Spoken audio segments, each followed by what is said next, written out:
The Mercedes-Benz UCI Cross Country World Cup moved to Nove Mesto for round 2. Kate Courtney came in as the short track favourite after winning a tactical battle in Albstadt. However, the big question was if Annika Langvad would return to last year's winning form. Sprinting is always important in this game, and it is a fast course, but also I like it.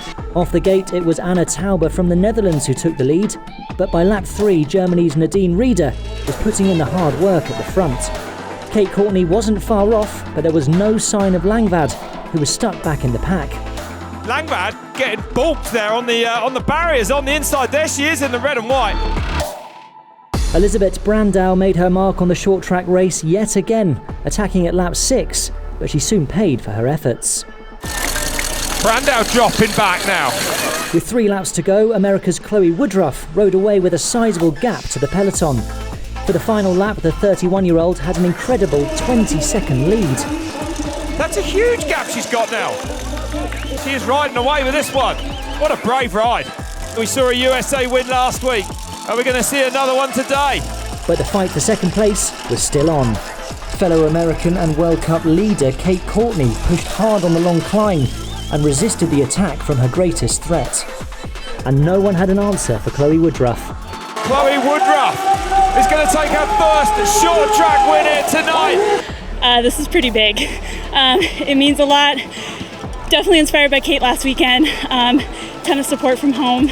Been racing short track a long time. I love it.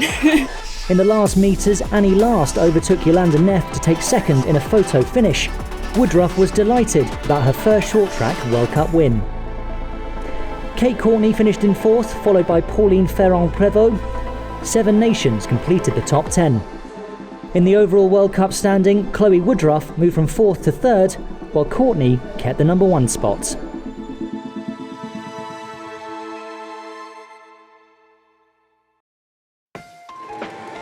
The crowds in Nove Mesto saw a hectic and tactical short track race at the second stop of the Mercedes-Benz UCI Cross Country World Cup.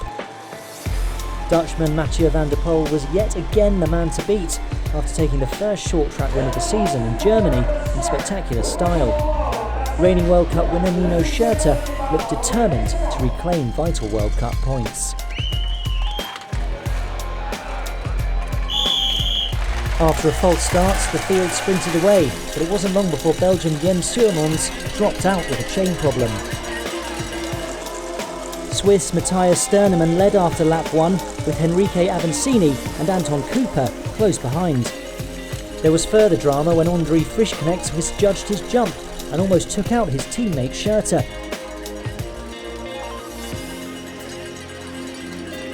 The battle continued at the front of the pack. Avancini and Cooper saw their chance and broke, the Brazilian leading for the next couple of laps. But it wasn't long before the favourite Van der Poel made his move, with 5 laps to go. Van der Poel rides straight by them and takes it on himself. Local favourite André Sink fought hard, spurred on by his home crowd. There was no match for Van der Poel as he rode into a commanding lead, leaving the chasing pack fighting for the remaining places. As the Dutchman headed for victory, Maxime Marot led the chase up the final climb, with teammate Avancini close behind. Van der Poel led them home, with the Cannondale riders securing 2nd and 3rd after their efforts on the hill.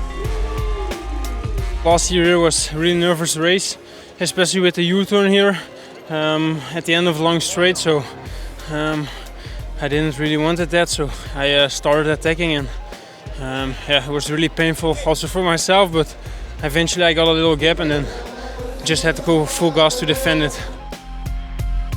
Another fast and furious race saw Van der Poel maintain his 100% record in the short track in 2019, with Nino Schurter back in 4th and another 50 points behind his rival. Mathieu van der Poel extends his lead in the overall World Cup. Nino Schurter sits in 4th, 165 points behind.